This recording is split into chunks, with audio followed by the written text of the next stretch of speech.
カオキオキングダム RTA リアルタイムアタックの略称で、ゲームスタートからクリアまでの実時間の短さを競い合うプレイスタイルの一種。今回ご紹介するゲームはスーパーマリオ 64DS。本作スーパーマリオ 64DS は発売されてから現在までの19年もの間、数多くのプレイヤーたちによって研究や挑戦が繰り広げられてきました。プレイヤーたちの研究によってクリアタイムを大幅に短縮する隠された技や複雑なゲームの仕様が明らかとなりますが、プレイヤーたちの前には様々な困難と試練が立ちはだかることになります。今回はスーパーマリオ 64DS に挑戦したプレイヤーたちの世界記録の歴史を解説していきます。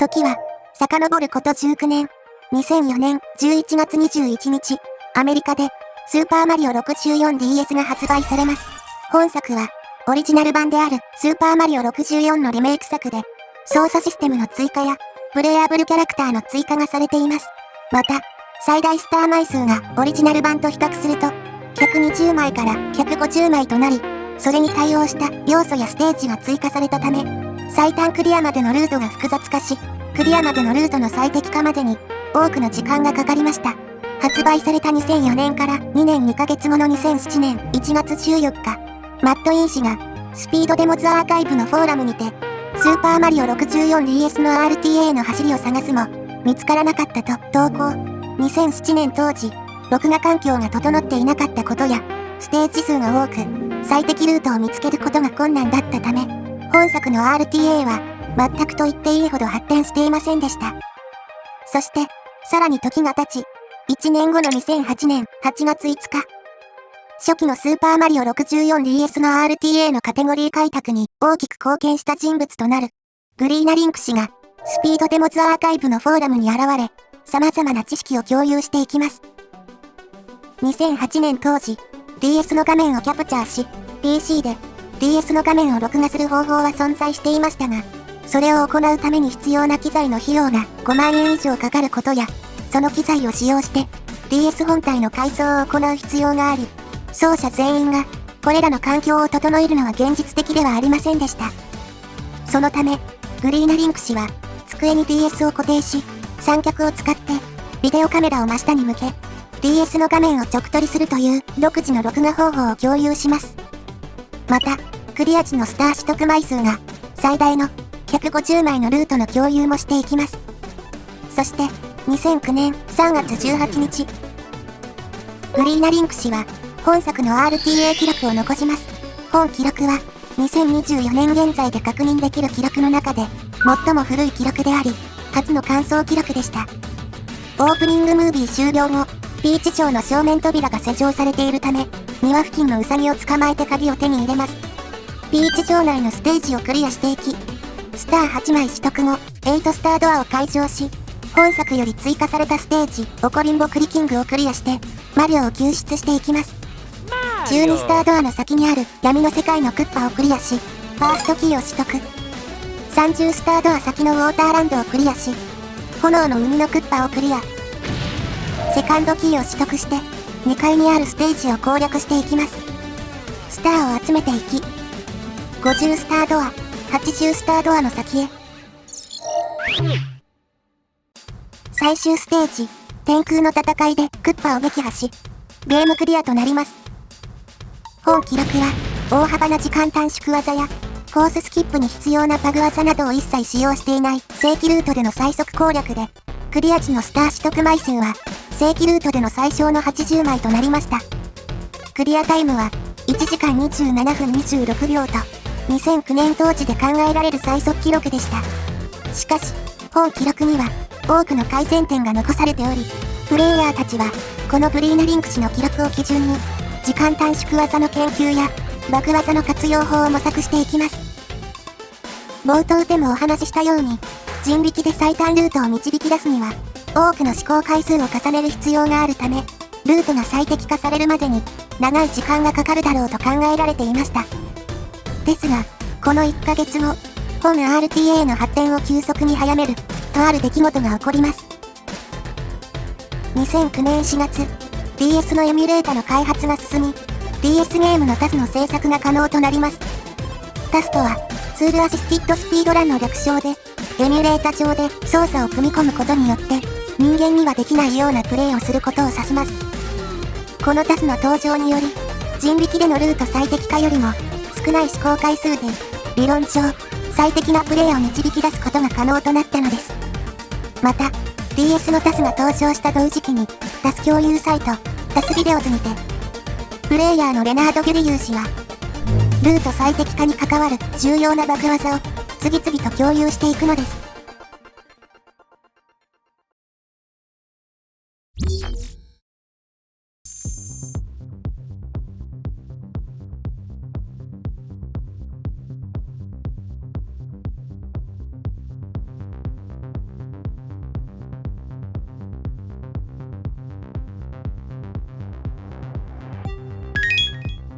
ゲーム開始後、ピーチ町の堀の横のエリアに行き、滝に向かってスライディングして、滝を下ることで、上空にワープするという奇妙なバグ。木の根元にしがみつくことで、地面を貫通し、裏世界に侵入することができるバグ。ピーチ町内にある、ステンドクラス横の壁の角にスライディングすると、キャラクターのコードが上下し、ステージ外に飛ばされ、即死するバグ。50スタードアの先の部屋の階段角に向かってスライディングをすると上空にワープするバグ。通常プレイでは見ることのできない目を疑うようなバグが次々と公開されていきました。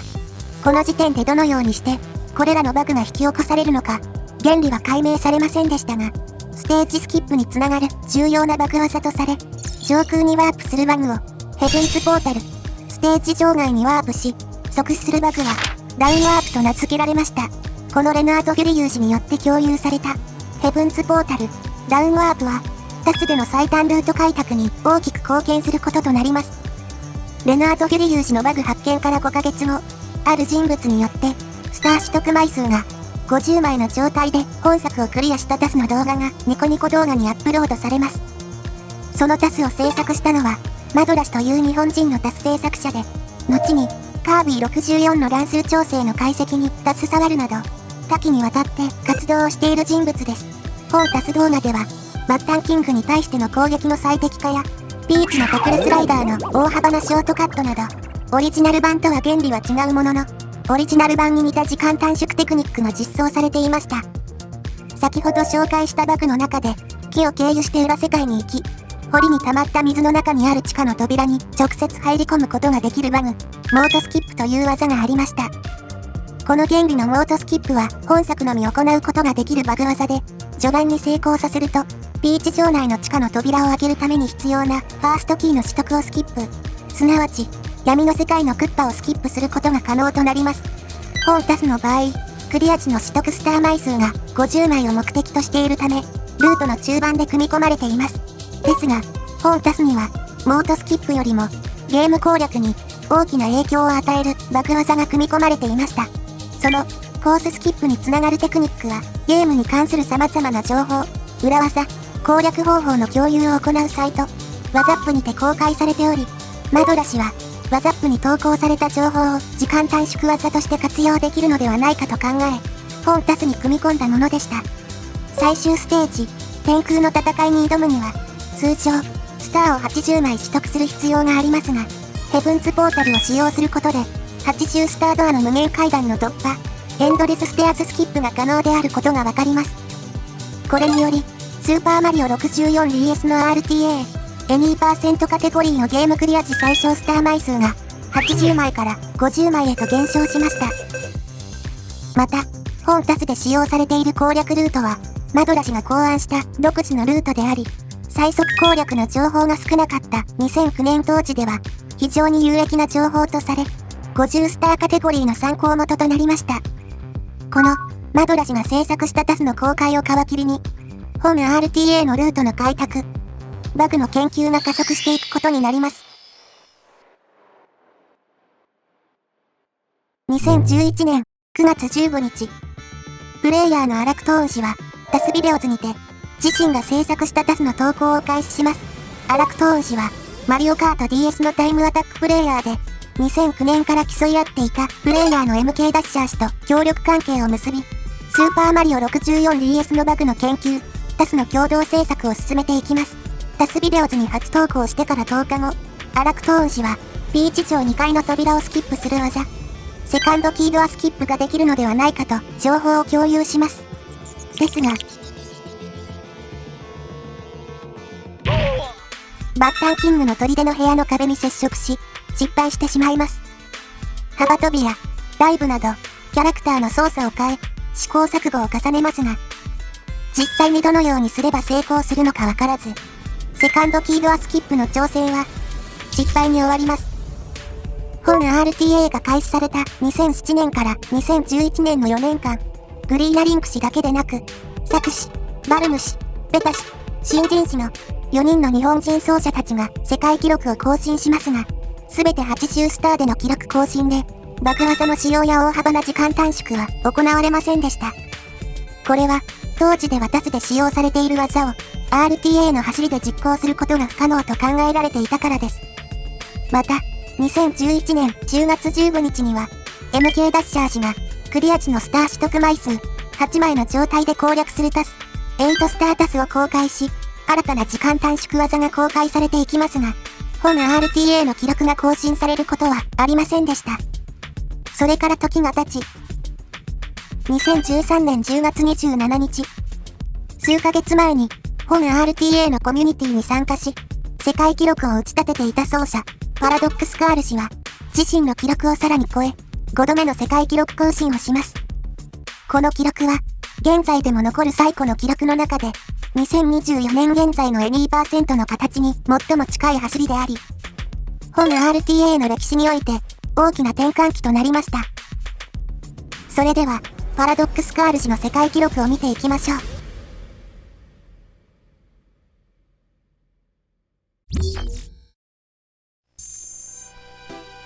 Dear Mario,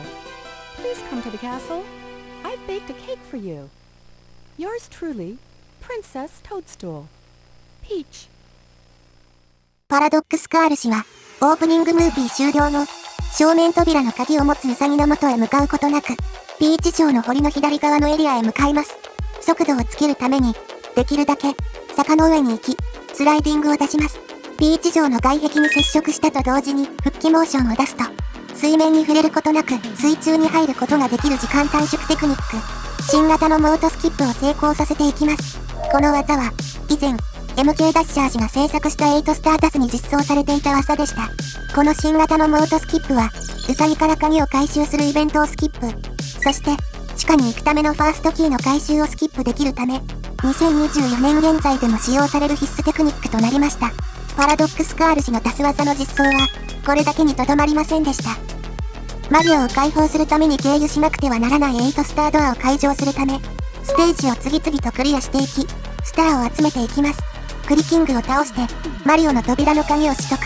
そして、チェンジルームにて、操作キャラをマリオに交代。ピーチの部屋にいるキノピオに話しかけ、ウサギをピーチ城内に出現させます。次に待ち構えるのは、2階に行くためのセカンドキードアです。先ほどお話ししたように、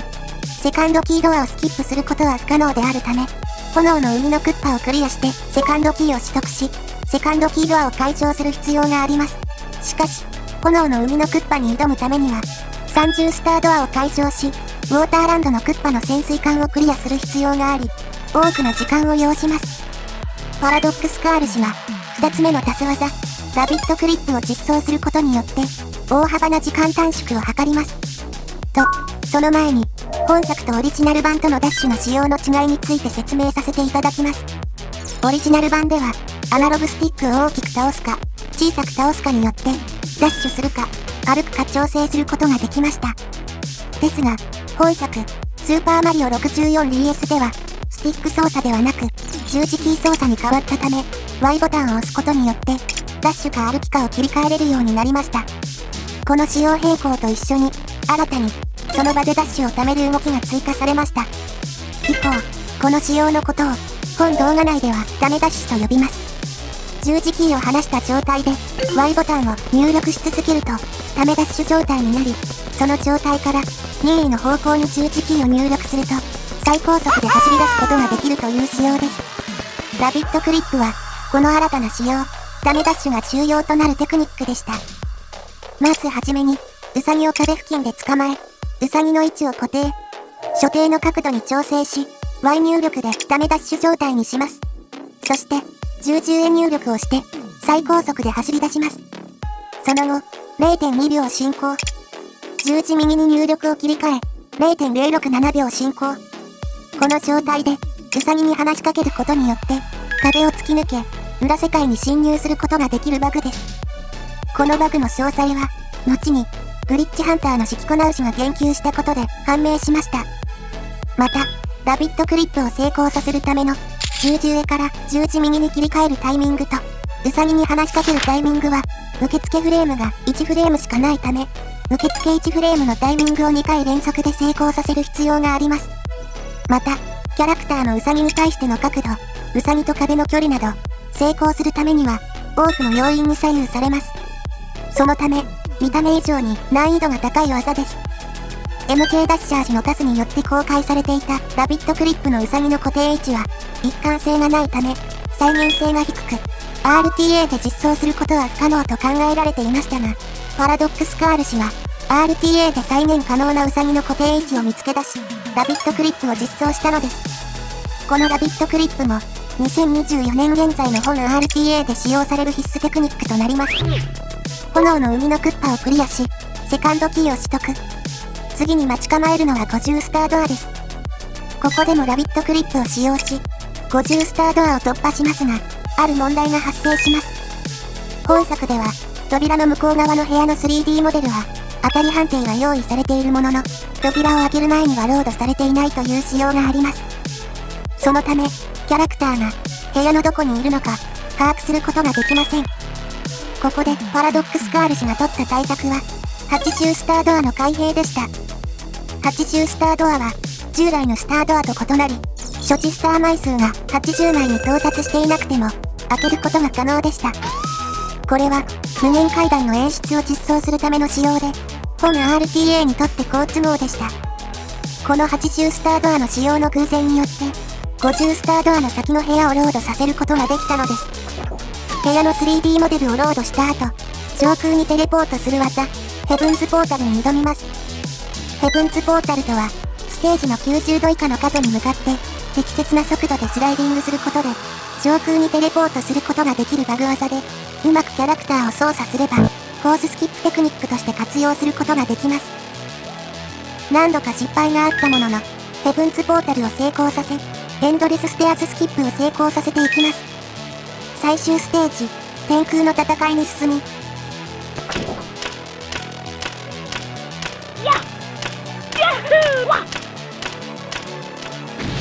クッパを撃破。タイムは23分49秒と驚異的な速さでゲームをクリアします。パラドックスカール氏は本 RTA 史上初8スターで世界記録を樹立した奏者となりました。それと同時に RTA 上で再現することが困難なタス技を再現が可能なレベルまで技を改良した本 RTA の歴史に大きな影響を与えた人物となったのです。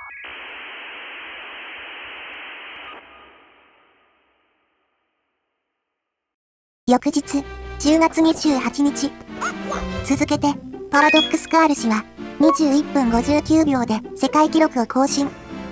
そして、翌年の1月26日には20分47秒で世界記録を更新します。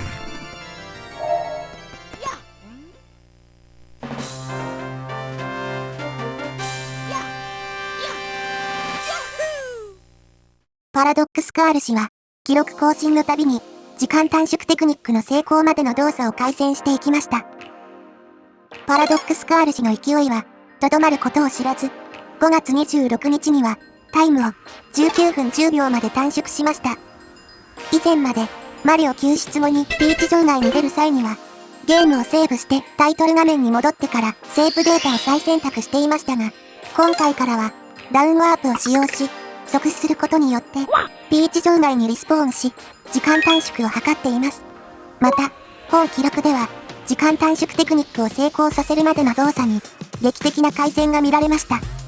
炎の海のクッパに直行するためのラビットクリップでは、ウサギを捕まえる位置を固定化するため、壁のテクスチャを目印にし、タイミングを見計らってダイブすることによって、自分の狙った位置でウサギを捕まえることができるセットアップを採用しており、以前までは、このセットアップを成功させるまでに時間がかかっていました。ですが、今回は、ほとんど止まることなく、正確な位置でウサギを捕まえることに成功させていきます。また、無限階段を突破するために必要となる技、ヘブンズポータルを成功させるまでの道のりも、以前より動きに無駄がなくなっていました。ヘブンズポータルを成功させるためには、適切な角度、速度が求められます。また、失敗すると、ヘルズポータルとなり、制御が不可能な状態に陥ります。そのため、一発で成功させるのが、非常に困難な技です。3回ミスがありましたが、4回目にヘブンズポータルを成功させ、エンドレスステアーズスキップも成功。順調なペースだったため、焦りからか、クッパ戦前の土管にダイブした際、少し位置が外れてしまいます。ですが、そのミスを上回るほどの時間短縮テクニックの改善によって、9度目の世界記録を打ち立てることができたのです。パラドックスカール氏は、このように、MK ダッシャー氏やマドラ氏が制作したタスで用いられていた技を、RTA 上で再現が可能なレベルまで技を改良し、自身の記録に組み込んでいますが、一つだけ除外されていた技がありました。8スタードアスキップ。マリオ救出ステージ、オコリンボクリキングに挑むためには、1スタードアの先に行き、ピーチの部屋にある8スタードアを解錠する必要があります。MK ダッシャー氏が、2011年10月15日に公開した8スタータスの5日後、チェンジルームで裏世界に入る方法がキンスタ氏によって共有されていました。その動画を見た MK ダッシャー氏は、8スタードアをスキップできるのではないかと、ルートの最適化を進め、わずか6日で、8スタードアスキップタスを制作しました。ですが、パラドックスカール氏は、この8スタードアスキップを RTA 上で実装するのは不可能な技であると判断していたため、RTA で用いることはありませんでした。ですが、その8スタードアスキップを RTA に組み込む人物が現れます。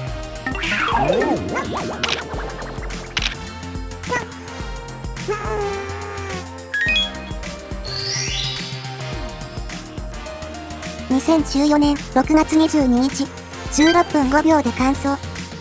パラドックスカール氏は、RTA 史上初、8スタードアスキップを実装し、1スターで、スーパーマリオ 64DS をクリアした奏者となりました。any% カテゴリーのゲームクリア時の所持スター枚数が、8枚から1枚へと減少したことにより、闇に溶ける洞窟、アッチッチ砂漠、ピーチの隠れスライダーでのスター回収が攻略ルートから外れたため、5分以上の時間短縮を図ることが可能となりました。パラドックスカール氏は、さらにミスを改善していき、7月2日には、16分1秒で世界記録を更新。7月20日には、14分52秒で世界記録を更新します。彼は、この時点で、スーパーマリオ 64DS の RTA において最多の12回世界記録更新を果たしました。この記録を区切りに、パラドックスカール氏は別カテゴリーに移行します。そして、2年後には、多くのプレイヤーが、本作の RTA コミュニティに参加していき、新たな時代を迎えることとなります。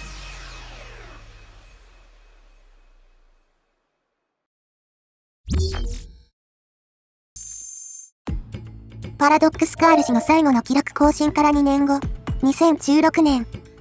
彼の記録はまだ打ち破られていませんでした。2015年末には、スーパーマリオ 64DS の RTA のディスコードサーバーが設立され、奏者やタス制作者たちは情報共有を行い、本 RTA の研究は以前よりもさらに進んでいました。それでも、パラドックスカール氏の走りは圧倒的で、誰も彼を追い越すことはできませんでした。そんな彼の記録を打ち破ろうと、闘志を燃やす奏者がいました。その名もスカイブルーイーサ。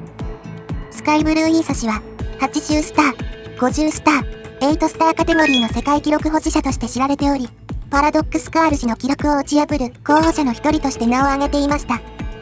しかし、Any% において最大の壁ともいえる8スタードアスキップを習得するのは決して容易ではなく、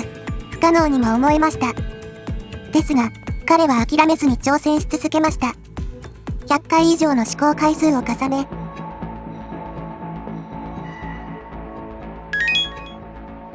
7月23日、2年間記録を保持し続けたパラドックスカール氏の記録を打ち破り、14分7秒で世界記録を更新。パラドックスカール氏の記録から45秒も短縮できた理由として、ミスを徹底的になくしたこと、また、時間短縮テクニック成功までのタイムロスの改善が挙げられます。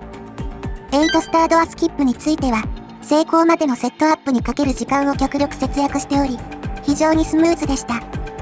ピーチの部屋に入り込まないように、最善の注意を払いながら、キャラクターの進行方向を調整し、8スタードアスキップを成功。また、炎の海のクッパに向かう際のラビットクリップの時間節約も印象的でした。以前までは、一旦ストップしてから、適切な角度か見極めていたため、タイムロスがありましたが、本記録では止まることなく、事前にダイブを出し、ラビットクリップ成功に必要な位置に、ウサギを固定することに成功しています。ヘブンズポータルに関しては、一度もミスすることなく、一発で成功させました。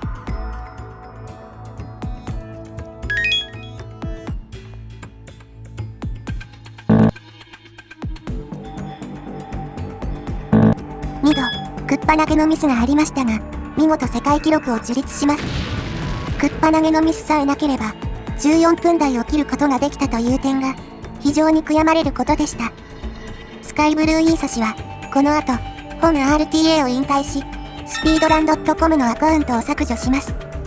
そのため、この記録は、2024年現在ではスピードラン .com に掲載されていません。本記録樹立から3ヶ月後の10月1日、再び、セカンドキードアスキップの手がかりとなるバグ技が共有されます。共有されたバグ技は、3スタールームの柱の上から水槽の中に入るというもので、ここから裏世界に行き、セカンドキードアの先に行くことができるのではないかというアイデアでした。グリッチハンター兼奏者のシャーキー91氏、チキコナウ氏、フォックス氏、リアリートール氏たちは議論を重ねますが、現状では不可能だと判断し、またしても、セカンドキードアスキップへの挑戦は失敗に終わります。スカイブルーイーサスの記録樹立から1年3ヶ月が経過し、2017年10月8日、カナダ人奏者、J デュード氏は13分35秒で世界記録を更新します。J デュード氏は、現在ではニュースーパーマリオブラザーズシリーズの奏者で、世界記録を打ち立てるほどの実力者であり、本 RTA においても、出す技を RTA で実装するなど、人並み外れた技術を持つ奏者です。本記録では、新たな時間短縮技、キーキャンセルが実装されています。従来では、クリキング撃破後、もう一度ステージに入り、コースから出るを選択することで、1階の大広間まで戻っていましたが、キーキャンセルを使用する場合、鍵を下でキャッチしながら、落下によるミスを起こすことで、鍵を取得しつつ、ステージ内のボス部屋の前にリスポーンできるので、鍵を取得する演出と、ステージクリア後の演出の両方をスキップすることができます。そのため、クリキング撃破後にステージに入り直さずに、コースから出るを選択できるようになり、本記録では、直接1階の大広間まで戻ることによって、8秒の時間短縮を図ることができました。後に、この、キーキャンセルの動きは最適化され、最終的には最大で、12秒の時間短縮が期待できるようになりました。この技は、MK ダッシャーズのワンスターダズで使用されていたもので、RTA で実装した奏者は J デュード氏が初でした。また、スーパーマリオ 64DS の RTA コミュニティが活発になってきたこともあり、出す技の実装、時間短縮テクニックの改良がさらに行われていきました。2017年12月17日、日本人奏者のピルピロ氏は、Twitter にて、8スタードアスキップの壁抜けの安定性を向上したセットアップ、ローリングサンダーを公開します。チェンジルームのドアを開くと同時に、十字右下を押し続け、操作可能な状態になった直後、特定のフレーム、受付1フレームで、十字キーの右と下を同時に離します。この時点で、ピーチのステンドクラス横の白い壁が少しだけ見えているか見えていないかで、壁抜けに必要な角度に調整できているかを判断できることが分かりました。この後の操作は、少し距離を取り、スライディング、復帰、十字右を押しっぱなし、その後、スライディングするだけで、壁抜けを成功させることができます。ですが、このティルティロ氏が考案した、ローリングサンダーでは、白い壁が見えていない場合は、チェンジルームに入り直し、受付1フレームの十字右下を離す入力をやり直す必要がありました。ですが、後に、日本人奏者、ルパシ、菅野氏によって、白い壁が大きく見えるパターン、全く見えないパターンなど、異なるパターンに対する改善策や、後の操作の処理方法が明確になりました。ローリングサンダーを元にし、ルパシや菅野氏によって改良されたこの動きは、8スタードアスキップ成功の安定性を向上させるセットアップとして、不可欠なものとなりました。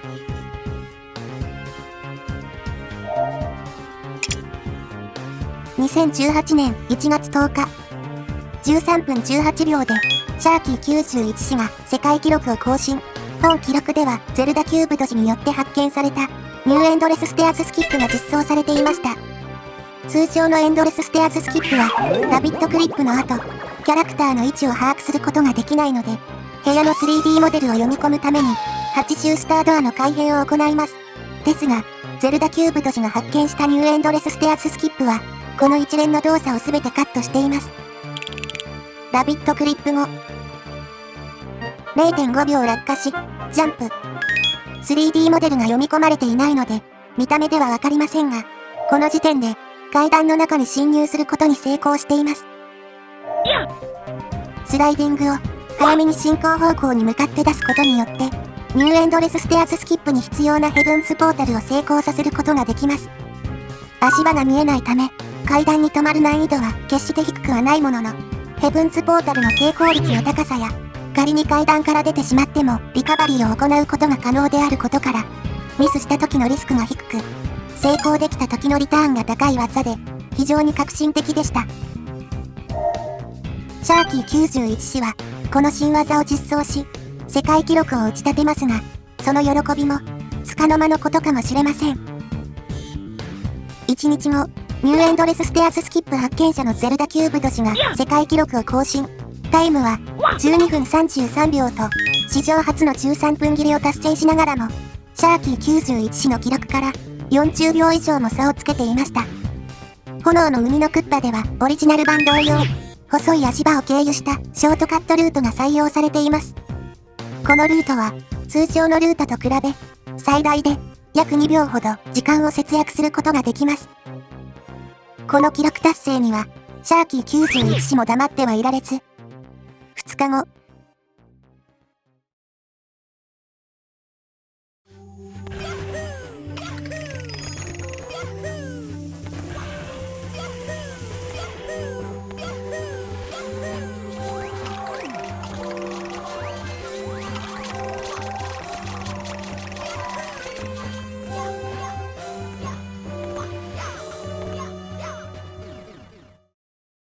焦りからか、終盤でミスを連発してしまいますが、シャーキー91氏は世界記録を奪い返します。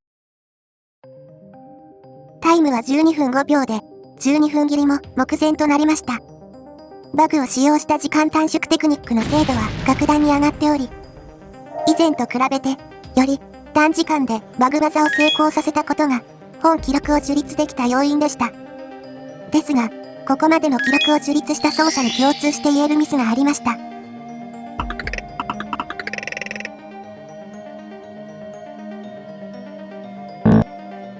天空の戦いのクッパ投げです。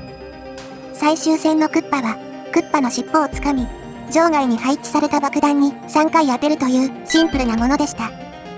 ですが、最速でゲームをクリアするためには、ステージの中央に近い部分からステージ端に配置された爆弾に向けて全力で投げる必要があります。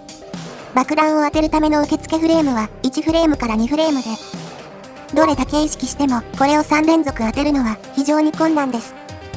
このクッパ投げの3連続成功は、全ての奏者にとって共通の課題でした。この記録から5ヶ月後、J デュード氏は11分48秒で世界記録を樹立します。本記録では、スターの取得ステージの変更が加えられていました。ゲームクリア時の最小スター枚数が8枚から1枚へと減少した際に、アッチッチ砂漠が攻略ルートから外れ、ファイアバブルランドが選択されていましたが、J デュード氏は、アッチッチ砂漠のピラミッドのてっぺんを選択し、約4秒の時間短縮を図っていました。また、ニューエンドレスステアーズスキップのセットアップが詰まることなく、高速で成功したことにより、大幅な時間短縮に成功し、記録は11分48秒となりました。ですが、最後のクッパ投げではミスを連発してしまいます。クッパが地上に復帰する際に、着地まで待っていると、大幅なタイムロスとなってしまうので、空中でキャッチして投げることによって、リカバリー。ミスによるタイムロスをできるだけ抑えていきます。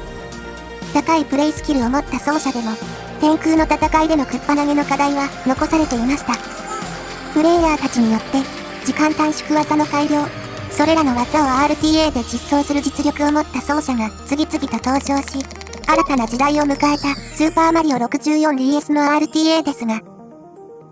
あるプレイヤーの登場によって、事態は急展開します。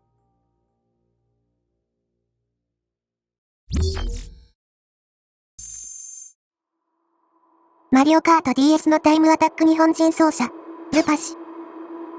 2010年から活動を続けていた彼は、マリオカート DS で高い実績を持つプレイヤーとして知られていました。2009年に MK ダッシャー氏が打ち出したスカイガーデンのタイムアタック世界記録を、新たな戦術を使用し、0.3 秒ほどタイムを上回り、世界記録を打ち破ったことから、マリオカート DS のトッププレイヤーから一目置かれる存在でした。そんな彼は、2018年5月頃から、スーパーマリオ 64DS の RTA に挑戦し始めます。闇の世界のクッパ、撃破までのタイムを計測するカテゴリー、ビートバウザー・イン・ザ・ダーク・ワールドでは14分台を打ち立て、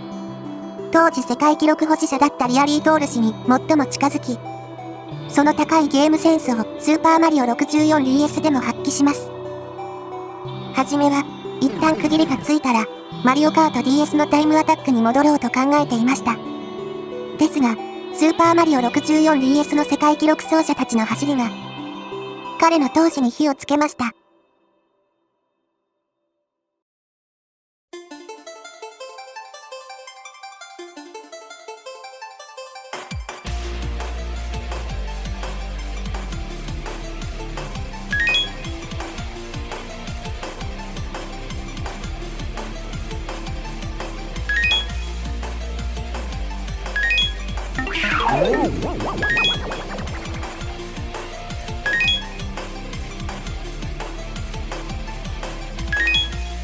2018年7月19日、クッパ投げを一度も外すことなく、クッパを撃破。日本人奏者のルパ氏は、11分37秒で世界記録を更新します。バグ技による時間短縮技の実装はもちろん、マリオカート DS で培った素早く走るためのライン取りの技術を活かし、ピーチ城内の移動など細かい部分が改善されていました。突如、本 RTA のコミュニティに現れたルパ氏の驚異的な世界記録達成に、奏者たちは驚きを隠せませんでした。この記録樹立から1ヶ月後、8月14日。1回、クッパ投げのミスがあり、13秒ほどのタイムロスがありましたが、ルパ氏は11分17秒で世界記録を更新。本記録では、ミスによるタイムロスを上回る2つの大きな短縮要因がありました。1つ目は、炎の海のクッパでの時間短縮テクニックの成功です。この走りでは、前回うまくいかなかった金網の足場から3段ジャンプを行うことによって、論欠の上にある階段に、そのまま直接乗る、ショートカットルートを成功させ、約6秒短縮することに成功しています。2つ目は、ラビットクリップ成功までの時間短縮が挙げられます。本記録では、一度もミスすることなく、前回の記録と比較して、約22秒の時間短縮が行われています。この2つの改善が世界記録を樹立できた大きな要因でした。次に、世界記録を更新したのはルパ氏ではなく、J デュード氏でした。天空の戦いでは、スロープクライミングを使用。通常では斜面を走ると、キャラクターが滑り落ちてしまいますが、R を押したまま、幅跳びやスライディング復帰の着地を、一旦間を置いて、A から B とずらし入力を行うことで、スライディングから復帰まで出して着地し、その動作を繰り返していくことで、一定以上の速度を維持しつつ、斜面を登っていくことができるテクニックになります。しゃがみ滑りからのスライディングの受付フレームは7フレーム。A ボタンの後に B ボタンを押して浮かずに復帰動作を出せる受付フレームは A ボタンを押してから3フレーム以内となっています。各スライディングを出す受付フレームは長めといえども、連続で動作を繰り返す必要があるため、難易度は決して低くありません。さらに、J デュード氏は2連続世界記録を更新し、その腕前をルパ氏に見せつけます。ですが、その10日後、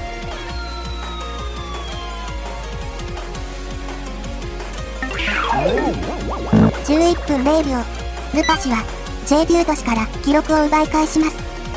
堀の水のスイッチを押す際に一度ミスしてしまいますが、11分切りまであと一歩のところまで上り詰めました。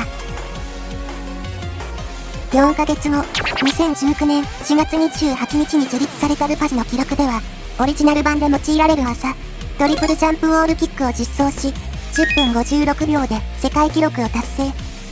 J デュード氏との記録争いの末、ついに11分を切ることに成功しました。このトリプルジャンプウォールキックは、2018年7月28日にルパ氏が考案したためダッシュを用いたセットアップを、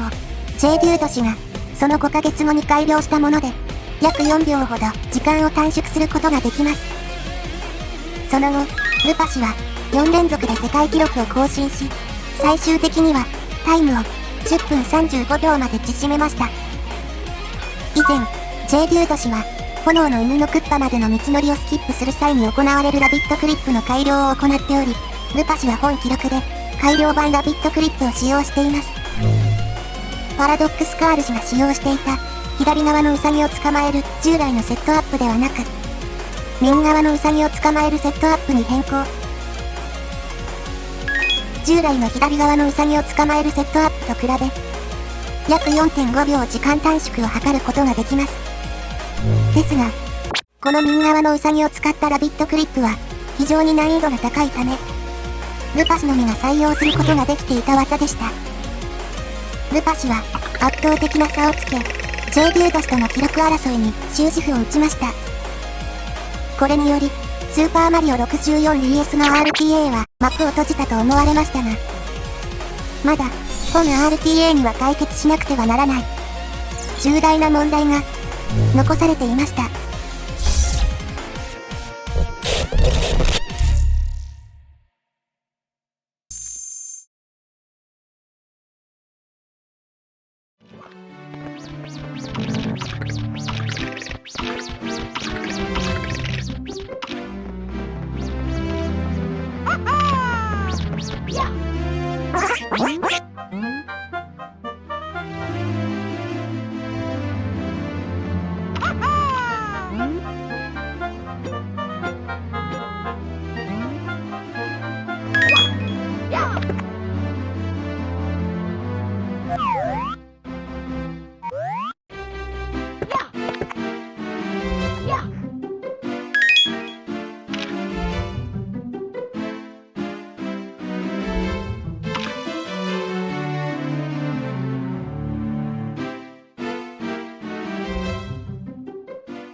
タス製作者兼奏者のボビー・ボブ氏は、ついに RTA で理論上成功させることができるセカンドキードアスキップを発見します。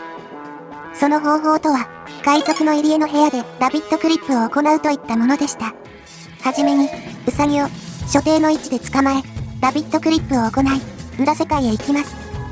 次に、裏世界からドアの中に向かってスライディングすることによってヘブンズポータルを使用し、セカンドキードアの裏側に設置されたロード判定に触れるというセットアップでした。しかし、必要とされる精度が高すぎるため、RTA 上で採用されるには至りませんでした。その1ヶ月後、ボビー・ボブ氏は、柱の上のわずかな足場にとどまり、そこからヘブンズポータルを使用するセットアップも発見していきます。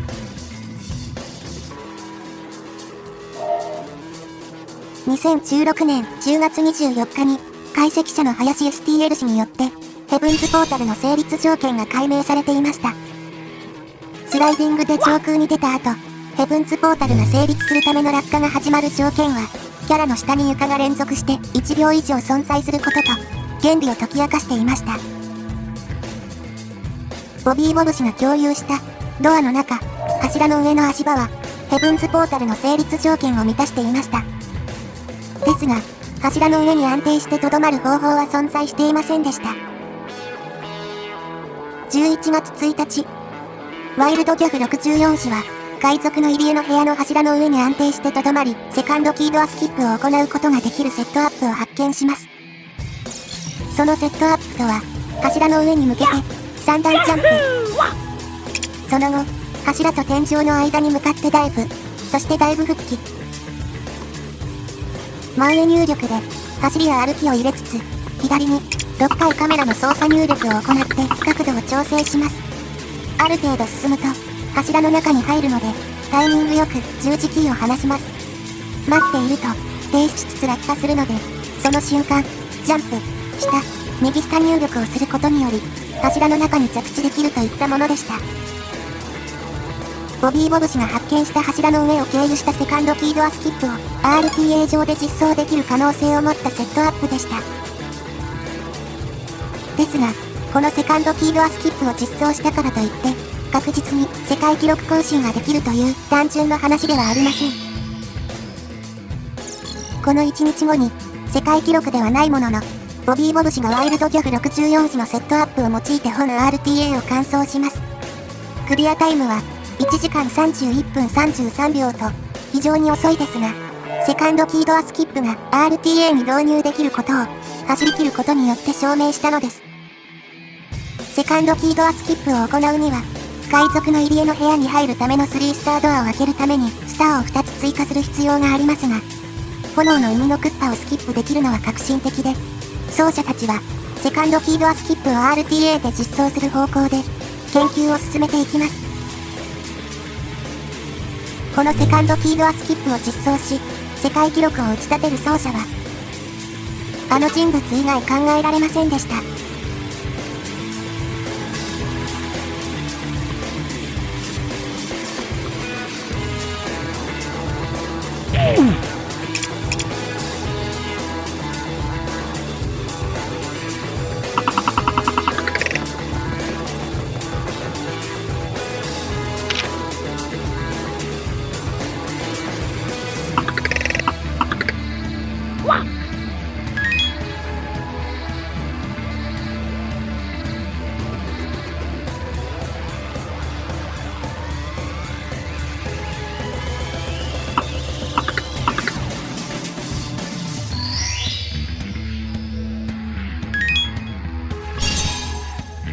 2020年11月5日、セカンドキードアスキップを実装し、10分22秒で完走、世界記録を樹立したのは、日本人奏者、ルパ氏でした。これにより、スーパーマリオ 64DS の最速クリアに必要な最小スター枚数が、1枚から3枚へと変わり、これまでに類を見ない、ゲーム攻略の変化が生まれました。誰も、ルパ氏の勢いを止めることはできず、3日後、9分58秒で世界記録を更新。前回の記録では、キーキャンセル、セカンドキードアスキップのセットアップ、ラビットクリップのミスがありましたが、それらをすべて改善し、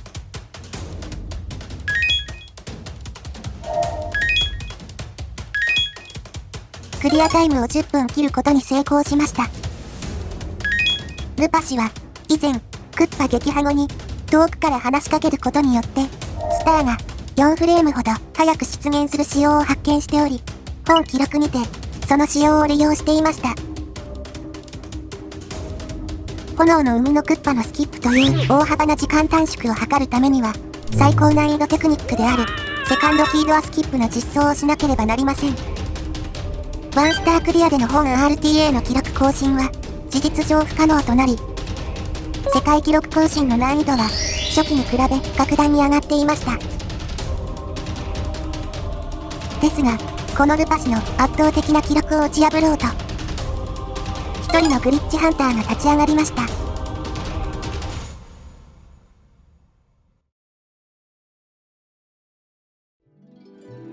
ルパ氏の記録樹立から2年後、2022年12月、RTA に挑戦しながらも、ダスの制作、バグの研究をしていた、とあるグリッチハンターは、エニーパーセントカテゴリーに挑戦します。日々練習を重ねていき、そして、バグ技を次々と成功させ、RTA を完走します。この大技を連続して行う本 RTA のエニーパーセントの完走に、多くのプレイヤーは祝福しました。彼自身もエニーパーセントを完走できたことに驚きを隠せませんでした。No fucking way. ですが、記録は11分10秒でした。ルパ氏が打ち立てた世界記録、9分58秒には程遠く、彼の記録を打ち破ることはできなかったのです。打ち破ることができなかった要因として、基礎動作の連度が低いこと。バグ技に関連する部分だけで、55秒近いタイムロスがありました。特に、セカンドキールアスキップは、本 RTA の中で、最も難しいテクニックであり、当時のこのグリッチハンター本人としては、RTA での実装は、限りなく不可能に近いと考えていた技でした。ですが、彼は、決して諦めることはありませんでした。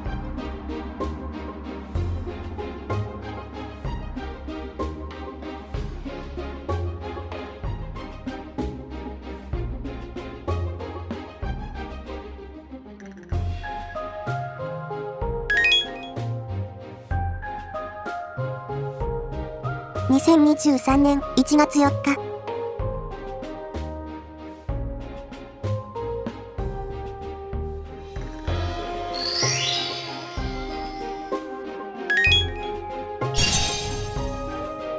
グリッチハンター兼奏者シキコナウシは挑戦を続け、彼はついに3年間保持し続けたルパ氏の世界記録を9分54秒で打ち破ったのです。ルパ氏とのタイム差は4秒でした。この快挙に彼は何が起こったのか分からず、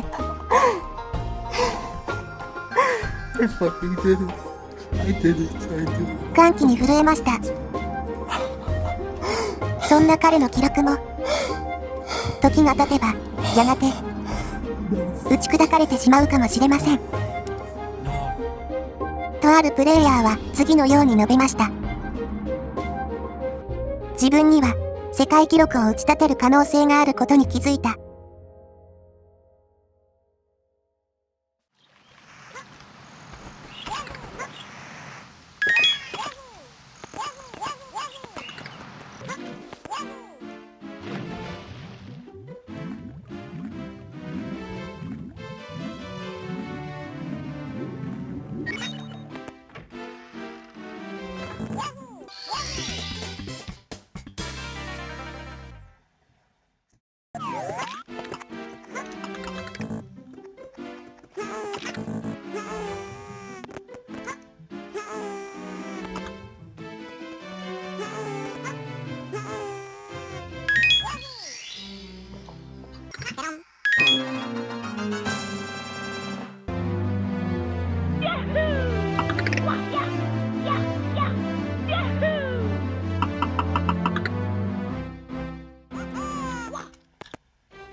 Oh my god.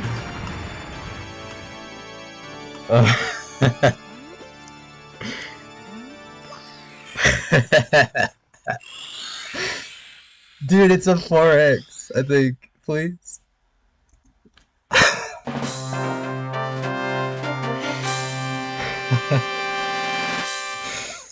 アメリカ人奏者、シキコナウシ。2023年3月22日。自らの記録を打ち破り、9分48秒で世界記録を打ち立てました。この記録は、2024年現在も残り続けている世界記録となりました。シキコナウシは、なぜ、ルパ氏の記録を打ち破ることができたのか、次のように語りました。ルパは、常に、とてもスキルが高く、尊敬されるプレイヤーでした。長い間、ルパは、他カテゴリーの世界記録保持者の誰よりも、はるかに抜きん出ているように見えました。私の実力では、どのカテゴリーに挑戦しても、世界記録を出せるかどうか、自分自身を疑い、不可能のようにも思えました。しかし、練習を重ねていくにつれて、彼のセカンドキードアスキップや、エンドレスステアーズスキップが、わずかに遅く見えることに気づいてからは、自分には、世界記録を打ち立てる可能性があることに気づいた。というわけで今回は、スーパーマリオ 64DS の RTA 世界記録の歴史について解説させていただきました。解析者たちが発見したアイデアが、世界をつなぎ、奏者たちによって実現されていきました。そして、2021年には、達成作者のリアリー・トール氏によって、トンネリングと呼ばれる、地形の隙間を通過する技が発見され、ゼロスタークリアが理論上可能であることが証明されましたが、トンネリングを成功させるためには、完璧な落下速度、完璧な座標で、地形のつなぎ目のわずかな隙間に向かう必要があります。RTA で用いられているテクニックと比較にならないほど必要とされる精度が高く、実装はほぼ不可能な技でした。そのため、2024年現在でも RTA であろうと、なかろうと、ゼロスターで本作をクリアした人間が一人もいないという事実があります。このゼロスタークリアに必要なトンネリングが達成できたとき、本作、スーパーマリオ 64DS の RTA の歴史の発展における重要な出来事となるだろうと、達成作者のリアリー・トール氏は述べています。リアリー・トール氏だけでなく、ゼロスターでの攻略法が RTA で実装されるのは、限りなく不可能に近いと、世界記録保持者のシキコナウ氏も発言しています。過去に、セカンドキードアスキップの発見だけでなく、プロペラ兵法を経由した SSL キャンセルが発見されていました。これは、ピラミッドのてっぺんで、巨大ピラミッドの内部のスターを、1回のステージ侵入で回収するという技で、any% でも使えるか検証されていましたが、短縮量が乱数を含んで、良くても、2、3秒程度と考えられており、成功率も低いため、採用は見送られていました。ですが、本動画の6ヶ月前には、50スターカテゴリー世界記録保持者のリリーブド・リバティ氏が、プロペラ兵法を経由することなく、スターの位置がずれた状態で SSL キャンセルを成功させたプレイ映像を共有。さらに、同日、その映像を見たルパ氏が、スターの位置をずらすことなく、同様の方法で SSL キャンセルが可能なことを示しました。新たな SSL キャンセルの実装を証明したことにより、これ以上の短縮がほぼ見込めない any% において、8秒近く短縮できる新たなアイデアを発見したのです。成功率は低いものの、序盤に行うことができるため、リセットがしやすく、世界記録更新の余地を残しました。彼らが発見したアイデアが、世界をつなぐとき、スーパーマリオ 64DS の歴史に、新たな1ページを刻むことでしょう。彼らの挑戦の物語は、ここで終わることなく、これからも、続いていきます。最後までご視聴いただき、ありがとうございました。